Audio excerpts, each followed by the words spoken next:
Ciencia que estudia, digamos, sistemas que están formados por muchas partes y esas partes tienen una interacción entre sí que da lugar a comportamientos colectivos que nosotros le llamamos emergentes, que en principio no pueden deducirse de estudiar el comportamiento de solamente una parte. Un sistema complejo, yendo a los ejemplos, podría ser el cerebro, ¿sí? Formado por millones de células, que serían los entes individuales, que cuando interactúan dan lugar a las propiedades cognitivas del cerebro, por ejemplo, la memoria. Otro sistema complejo muy familiar a nosotros son las hormigas, que es una colección nuevamente de muchos individuos que interactúan, y esa interacción les hace tener patrones de conducta globales. En un sistema complejo es muy importante entender que ninguna de las propiedades de ese sistema están en los individuos. En pocas palabras, una característica de los sistemas complejos es que el todo es diferente a la suma de sus partes, lo podemos ver de esa manera.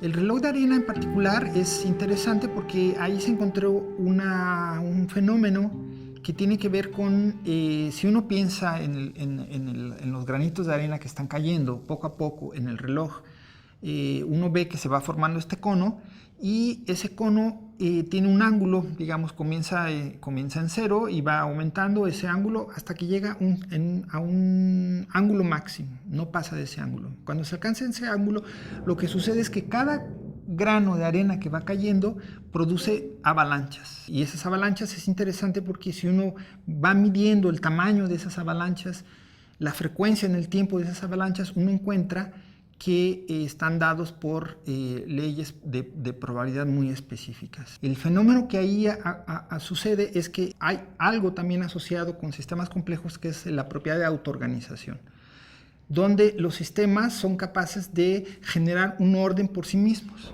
No hay una dirección prefijada, sino que ocurre de manera espontánea y a eso se le llama autoorganizado.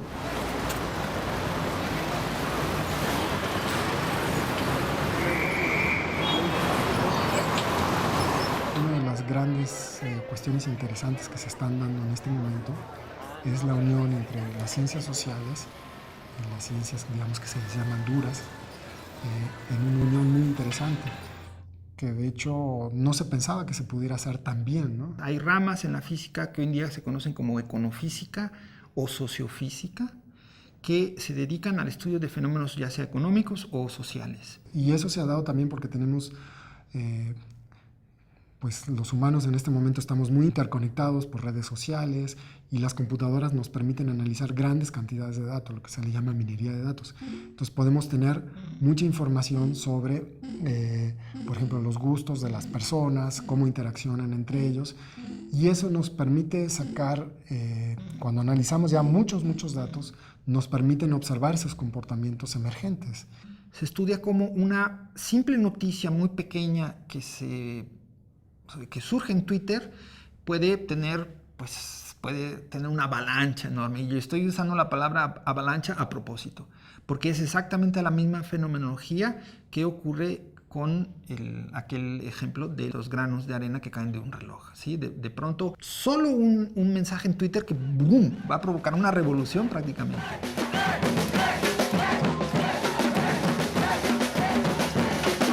Las revoluciones sociales son fenómenos emergentes, ¿sí? Fenómenos muy puntuales, muy únicos históricamente, que requieren de la participación autoorganizada de muchas personas, ¿sí? Yo creo que el conocimiento de los sistemas complejos, en particular de cómo funcionan las sociedades, cómo funciona el arte, tiene, como todas estas cuestiones, un lado positivo, un lado negativo.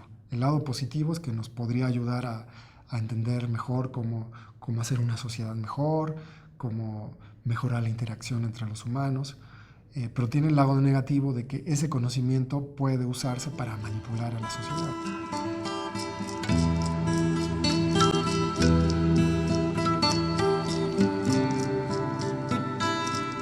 Siempre he tenido un interés por el dibujo, por la pintura, por las artes, y por otro lado he tenido un interés por las ciencias duras, por ejemplo las matemáticas, la física. En algún momento sentí la necesidad de integrar ambas disciplinas en un solo proyecto, porque de repente estaba tratando de solo estudiar física y me agotaba y ya me iba a pintar, ¿no? Y estaba pintando, pero tampoco sentía la necesidad de estudiar algo de ciencia. Entonces, a través de varios años me fui dando cuenta que tenía que integrar mis intereses en un solo proyecto en común y encontré que era muy buen matrimonio de ciencia y arte y me funcionan bien. El caos es un nombre que se le da al fenómeno que ocurre cuando nosotros dejamos de poder predecir lo que va a pasar. Eso es exactamente el caos. Es decir, en cierto momento, aunque sepamos las condiciones de lo que está pasando y sepamos las ecuaciones, digamos, o los fenómenos físicos que van a ocurrir, es muy difícil decir qué le va a pasar al sistema. Estando en España, fuimos a una exposición de pinturas de Van Gogh y nos dimos cuenta que los críticos de arte hablaban de la turbulencia en Van Gogh. Y empezamos a preguntarnos, bueno, la turbulencia en física tiene un sentido bien determinado, lo podemos medir. Dijimos, ¿podremos medir la turbulencia en cuadros? Y se nos ocurrió hacer un programa de computadora donde lo que haces básicamente es tú le das un cuadro y la computadora pues saca las correlaciones entre la iluminación a ciertas distancias y eso para saber si Van Gogh había podido capturar lo que es la turbulencia. ¿Qué es la turbulencia? Bueno, cuando tenemos un fluido, por ejemplo, cuando abrimos una llave de agua, pues si el agua, digamos, el flujo es muy grande, pues vemos que es algo desordenado, ¿no? Eso es lo que le llamamos un comportamiento turbulento, cuando no se puede predecir, básicamente es caos. Y lo que queríamos saber es si realmente Van Gogh había, de alguna manera, había visualizado esas leyes matemáticas. Y lo que encontramos fue realmente sorprendente, increíble para nosotros, fue que él, Van Gogh, a principios del siglo XX, había encontrado, mediante observación, había logrado encontrar las leyes matemáticas de la turbulencia con una precisión asombrosa, es decir, básicamente había capturado la fractalidad y las leyes de la fractalidad de una manera muy precisa, mucho antes que los físicos y los matemáticos, porque eso se empezó a desarrollar en los años 60. Entonces ahí tenemos un ejemplo claro de cómo el conocimiento artístico, digamos, yo le llamo así, conocimiento artístico, precede al conocimiento científico. De hecho, los fractales nunca habían pasado desapercibido para los artistas, es decir, ya había habido pintores chinos, japoneses que habían dibujado olas y se habían dado cuenta de ese fenómeno. El caos como fenómeno, su expresión geométrica es en los fractales. Entonces, no es al contrario, es decir, no todo fractal proviene de una dinámica caótica, pero sí una dinámica caótica produce un fractal. En el año de 1993 yo entré a la Facultad de Ciencias y ese año es importante también para la geometría fractal. Hubo un boom, digamos que a nivel social, y yo estaba en este tiempo en la facultad y ahí, por ejemplo, en los pasillos del Departamento de Matemáticas de la Facultad de Ciencias, pues todo el pasillo estaba tapizado con carteles que anunciaban alguna conferencia o algún seminario de matemáticas decorados con fractales. O los seminarios trataban de teoría de caos, de sistemas dinámicos, de sistemas complejos o de fractales. Entonces llegué en un momento muy particular en el que, sobre todo en la Facultad de Ciencias y en el Departamento de Matemáticas, estaban, digamos que de moda, ¿no? Estaban ahí. Los sistemas fractales básicamente es una geometría que tiene la propiedad de que algo se ve igual cuando lo vemos a otra escala. Por ejemplo, si agarramos un árbol y tomamos una rama, nos damos cuenta que la rama es muy parecida al árbol. Y básicamente lo único que hicimos es que cambiamos el tamaño, pero la forma sigue siendo la misma. Lo mismo pasa con nuestras venas. Si vemos los capilares, pues la red de capilares se parece mucho a la red de venas más grandes. Un ejemplo que viene muy bien a la mano es el de las matrioshkas, estas muñequitas rusas, que uno lo abre y hay otra muñequita dentro, y lo abre, y lo abre, y lo abre, y hay una muñequita dentro, ¿sí? En el mundo real, estas matrioshkas, bueno, llega un momento en que se acaba, pero en la naturaleza bien podría ser que esto siguiese, siguiese, siguiese.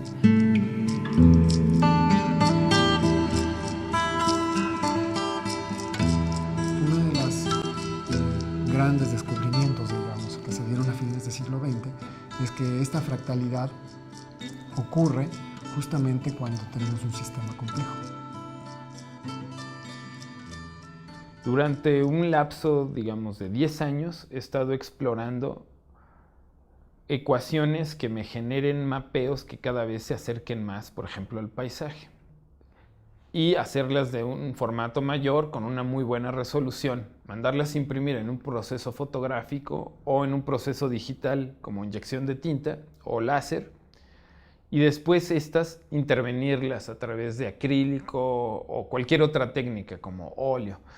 Entonces, el proceso va desde algo que requiere mucha paciencia, que tiene una estructura que requiere de mucha disciplina, de mucha concentración, y después una segunda etapa que es un tanto más relajada, que tiene que ver con la intuición y con las emociones, y intervenirlas plásticamente. En la época en la que vivo, yo vivo en el siglo XXI, pues ahora me gustaría ver a otros también con esta exploración de a partir de abstracciones matemáticas llegar a representar pues figura humana o rostros, el cuerpo. Pues esa es mi meta.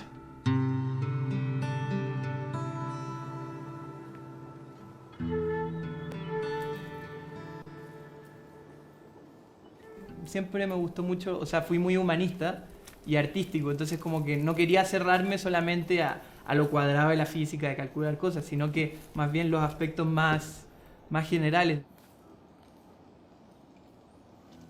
Tanto la ciencia como el arte nacieron de la curiosidad que tenía el hombre sobre la naturaleza, ¿no? Son distintas formas de verlo, pero es lo mismo. O sea, entonces, en cierta forma, el arte surge como una imitación a la naturaleza, la ciencia trata de explicarla, entonces es inevitable que se entrelacen.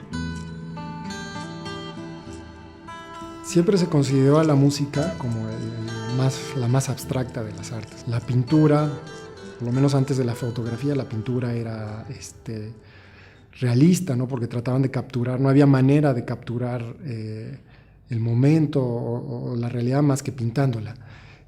O la danza, que imita, las danzas primitivas, pues imitan los comportamientos de los animales, o las obras de teatro que imitan, digamos, el mundo de las interacciones humanas. Sin embargo, la música parecía como que era algo aparte, ¿no?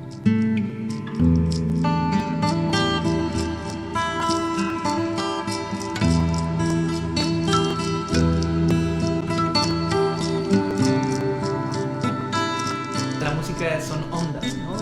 Y esa onda tiene una forma y con ciertos aparatos uno puede ver justo la forma de la onda, la velocidad que tiene esa onda, la frecuencia que en el fondo tiene que ver con si una nota es alta o baja, todo eso, ¿no? Entonces uno puede hacer un desarrollo y un análisis sobre toda esa música. A fines de los años 70, 80, empezaron a haber estudios de la música, de la estadística, por ejemplo, qué tan frecuente es la aparición de una nota, cómo son las secuencias de notas, es decir, si es simplemente música que si es el azar o no es el azar, qué es lo que hay detrás de la organización de las notas. De hecho, una de las cosas que se ha encontrado es que la música, de alguna manera, es un lenguaje que sus leyes matemáticas son muy similares a las que ocurren en muchos fenómenos de la naturaleza.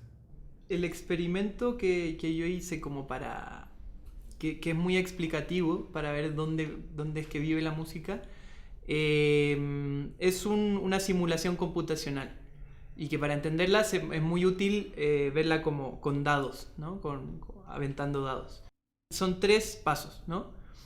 Un paso va a ser la aleatoriedad total, ¿no? Y ahí no sirven los dados porque en el fondo los dados son completamente aleatorios. Entonces yo comienzo con una nota, por ejemplo el sol, ¿no?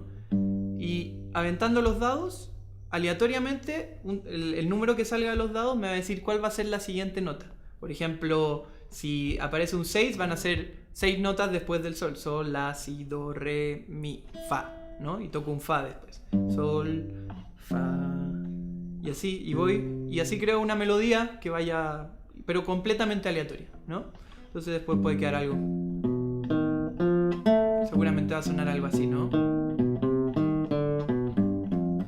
Algo completamente que el cerebro no lo entiende, ¿no? No es nada. El otro extremo es el orden, y entonces ahí lo que hacemos, lo que uno simula es que a partir de una nota, las notas consecuentes tengan una correlación muy fuerte, que sean...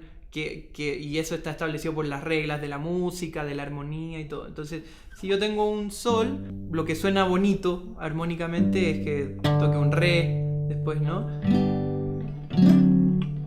Y entonces seguramente va a ser una melodía muy obvia, ¿no? O tal vez una melodía que no varía mucho, por ejemplo.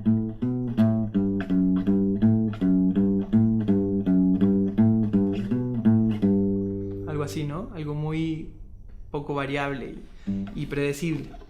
Y entonces esa es la segunda melodía que podemos hacer computacionalmente. Y luego en el punto medio, donde justo está la música, que podríamos verlo de esa forma, es algo que no es ni tan predecible ni tan aleatorio, ¿no? O sea, yo puede que cuando toque música y toque alguna canción popular o cualquier cosa, sí haga sucesiones de notas que son obvias, pero cada cierto tiempo también hago saltos, ¿no? Saltos impredecibles que le dan esa tensión o esa dinámica a la música. Podría ser...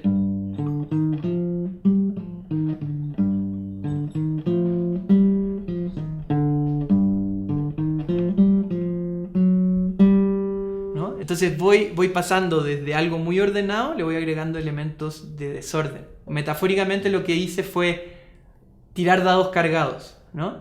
Entonces, por ejemplo, que yo tenga dados muy cargados a las notas que sí se llevan bien, digamos, ¿no? O sea, el do se lleva bien con el sol, el do se lleva bien con el mi y así, ¿no? Entonces estoy muy cargado a esa nota. Entonces, si partí en sol y tiro el dado, es muy probable que me salga una nota amiga. Pero también el dado tiene cierta aleatoriedad. O sea, si está cargado, tiene más peso en un lado, sí va a caer, pero puede que caiga una vez en un lado menos cargado. Y esa nota va a ser las notas que no suenan tan tonales junto con las otras, ¿no?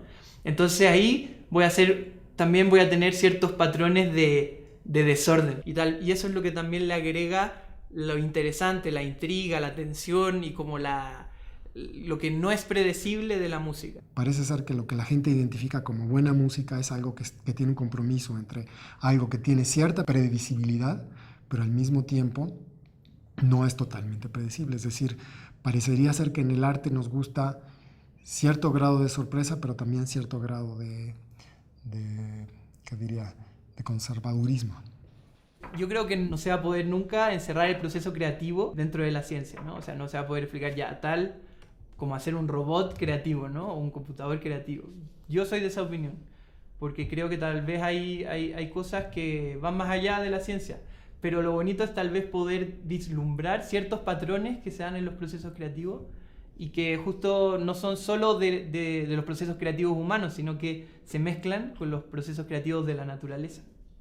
Considero que el arte estudiado desde el punto de vista de sistemas complejos es muy importante porque nos puede dar ideas de entender cómo funciona uno de los sistemas complejos menos entendido, que es donde yo considero que está una de las fronteras de la ciencia, que es el entendimiento del cerebro. Entendemos cómo funciona una neurona. Sabemos que una neurona pues simplemente hace destellos eléctricos y sabemos que hay muchas neuronas conectadas y sabemos describirlas y cómo están conectadas, pero no entendemos cómo toda esa unión de neuronas que están disparando dan lugar a un sistema complejo llamado cerebro que produce arte y que ve películas y que hace cuadros y escribe libros y que nos emociona, que es una emoción. Todo eso no está entendido. Y si nosotros entendemos un poco el arte, que es lo que hay detrás, vamos a entender lo que hay también en el cerebro. Para mí la frontera de la ciencia está arriba de nuestros hombros.